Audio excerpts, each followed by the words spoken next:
ప్రభుత్వాలు ప్రజలని ఈ విధంగా మోసం చేస్తూ హ్మ్. ఇప్పుడు చంద్రబాబు నాయుడు కూటమి ప్రభుత్వం ఏం చెప్పింది? పవన్ కళ్యాణ్ ఏం చెప్పారు? వాలంటీర్లు మేము 10,000 ఇచ్చి తీసుకుంటాం. ఇంకా వాళ్ళని కడుపులో పెట్టి చూసుకుంటాం అన్నారు. అవును. ఇప్పుడు they they they they bypass their promises. They are not fulfilling it now. Cheated. It is nothing but cheating. ఖచ్చితంగా వాళ్ళు ఇచ్చినటువంటి మాటని ఇప్పుడు చూడండి, సూపర్ సిక్స్ అమలు ఒక్కటి కూడా సూపర్ సిక్స్ ఒకే ఒక్క పథకం ఏదో అది తూతు మంత్రంగా మొదలు పెట్టారు. అది కూడా ఇంతవరకు ఫుల్ ఫ్లెడ్జ్డ్ గా జరగటంలా. సో సూపర్ సిక్స్ అమలు జరగటం లేదు. తర్వాత ప్రజలకు ఇచ్చినటువంటి వాగ్దానాలు అమలు పరచడం లేదు. నిత్యావసర వస్తువుల ధరలు వైఎస్ఆర్ కాంగ్రెస్ పార్టీ అది అసలు ఆకాశానికి అంటుతున్నాయి. ఈ రోజు కరెంట్ ఛార్జెస్ పెంచారు. లా అండ్ ఆర్డర్ కంప్లీట్ గా లాలెస్ స్టేట్ అయిపోయింది. రాష్ట్రంలో ఒక పరిశ్రమ వచ్చిన పరిస్థితి కనపరచడంలా కేవలం పేపర్లతోటి పరిశ్రమలను చూపించి అమరావతిని గ్రాఫిక్స్ ను చూపించే కార్యక్రమం మళ్ళీ మొదలైంది. సో ఎక్కడికక్కడ భూమి ఇసుక మద్యాన్ని దోచుకునే కార్యక్రమం మొదలైంది.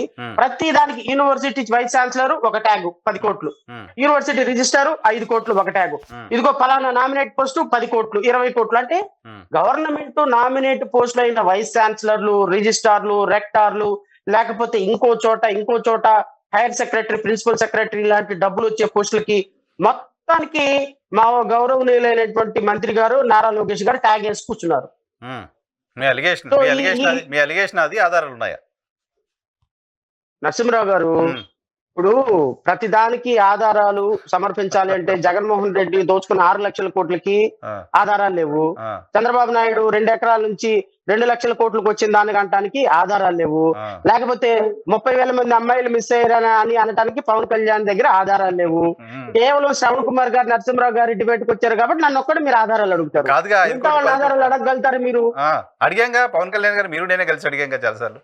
రైట్, మన ఇద్దరం అడగదు. ఎప్పుడైనా పవన్ కళ్యాణ్ గారిని కలిసినప్పుడు కూడా అడగండి. మీకు ఏదైనా సందర్భంలో ఇంటర్వ్యూ చేసే అవకాశం ఇస్తే మీరు 30,000 మంది అమ్మాయిలు మిస్ అయ్యారు అన్నారు కదా, మీ దగ్గర ఆధారాలు ఏంటని అడగండి. నేను ఆధారాలు అంటే మాట్లాడేటువంటి మాట బేస్లెస్ గా అయితే మాత్రం మాట్లాడటం. ఎందుకు అంటే నేను కొన్ని సందర్భాల్లో నాకు చెప్పినటువంటి వ్యక్తుల్ని, అరే వైస్ ఛాన్సలర్లు పర్సనల్ గా they met me and they spoke with మీ.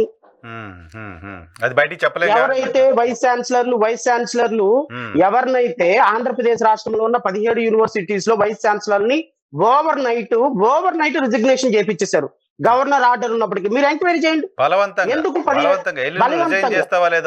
ఒక వైస్ ఛాన్సలర్ ఏం చెప్పారు తెలుసు నాకు? ఒక vice chancellor they reluctant to put their resignation. ఎందుకు పెట్టాలండి? నాకు గవర్నర్ ఆర్డర్ ఉంది కదా, గవర్నర్ కదా మమ్మల్ని అపాయింట్ చేసింది, మీరు ఎట్లా మమ్మల్ని చేస్తారు? The pleasure of the government we hold the office అండి అని చెప్పినప్పుడు వాళ్ళ ఇంట్లో వాళ్ళ అమ్మాయిలతో అబ్యూజివ్ కామెంట్స్ పాస్ చేసి వాళ్ళ ఇంట్లోకి వచ్చి వాళ్ళ ఇంటి మీద రాళ్ల దాడి చేసి తలవారు రిజిగ్నేషన్ చేయించారు. దిస్ ఈస్ వాట్ కూటమి ప్రభుత్వం ఇస్ డూయింగ్ నౌ. దీనికి ఆధారం అంటే నేనేం తీసుకురాగలుగుతాను? మన మనస్సాక్షి మనకు ఆధారం. ఇది 17 మంది రిజిగ్నేషన్ ఎందుకు చేశారు చెప్పమనండి కూటమి ప్రభుత్వాన్ని. చెప్పమనండి సార్. నేను చెప్పింది తప్ప అయితే నేను అడుగుతున్నా, కూటమి ప్రభుత్వం 17 మంది వీసీలని మొత్తం రిజిస్ట్రార్స్ ని, రెక్టార్స్ ని ఒక్క సెట్ గా ఎందుకు రిజిగ్నేషన్ చేయించారు? ఎందుకు రిజిగ్నేషన్ చేయాల్సి వచ్చింది? వాళ్ళు రావు కదా. పర్సనల్ రీజన్స్ ఉంటే ఒకళ్ళు ఇద్దరు చేస్తారు. Then why all people are put their resignation? It is organized crime. Nara Lokesh, Chandrababu Naidu, ఇప్పుడు పవన్ కళ్యాణ్ ఉన్నారండి. నేను ఒక్కడే మాట అడుగుతున్నా, ఇదే సందర్భం కాకపోయినా నేను అడుగుతున్నాను.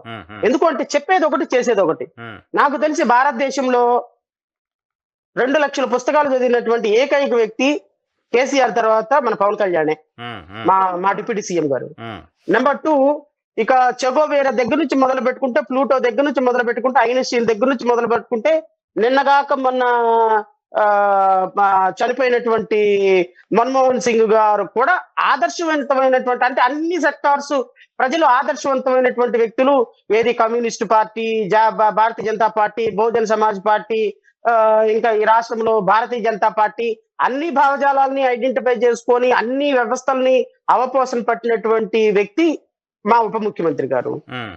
సిస్టమ్స్ గురించి ఆయన మాట్లాడినంత గొప్పగా, ఉమ్, సిస్టమ్స్ గురించి ఆయన మాట్లాడినంత గౌరవంగా ఉమ్, బహుశా ఈ ప్రపంచంలో ఇంక ఎవరు మాట్లాడరేమో. బహుశా నేను కూడా మాట్లాడలేమో అంత గొప్పగా ఆయన మాట్లాడినంతగా. ఉమ్. మరి కూటమి ప్రభుత్వం రాగానే ఆయన మీద పెట్టుకున్న కేసులు ఎందుకంటే విత్డ్రా చేయించుకున్నారు? విత్డ్రా అయిందా? అది వాలంటీర్ల అయిపోయింది కేసు. కదా. ఆ, ఆ, ఆ, ఆ. వాలంటరీ కేసు విత్డ్రా అయిపోయింది కదా. ఉమ్. ఎందుకు విత్డ్రా చేయించుకున్నారు? మీ నీతి సూక్తులను ఏమైనాయి?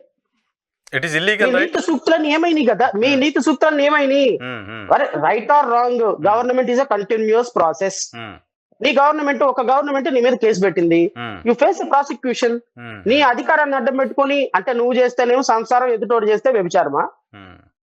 గత ప్రభుత్వంలో జగన్మోహన్ రెడ్డి కేసులు విత్డ్రా చేసుకున్నప్పుడు రైతులు పెట్టి అరిచావు కదా. అట్లా ఎట్లా చేసుకుంటారు? లోని మీ చేతుల్లో ఎక్కడ లేదు. మరి పవన్ కళ్యాణ్ మీరు ఉప ముఖ్యమంత్రిగా ఉన్న రాష్ట్రంలో మీ మీద ప్రాసిక్యూషన్ విత్డ్రా చేసుకున్నప్పుడు మీరు ఎందుకు అడ్డుకాటు చెప్పలేకపోయినారు?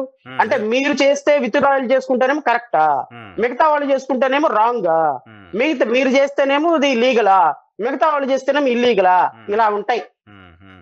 ఒక్కొక్కరిని ఆధారం లేకుండా మాట్లాడుతున్నారు. చెప్పు తీసుకొని కొడతాను ఒక్కొక్క నా కొడుకున ఎంట్రీ మీరే.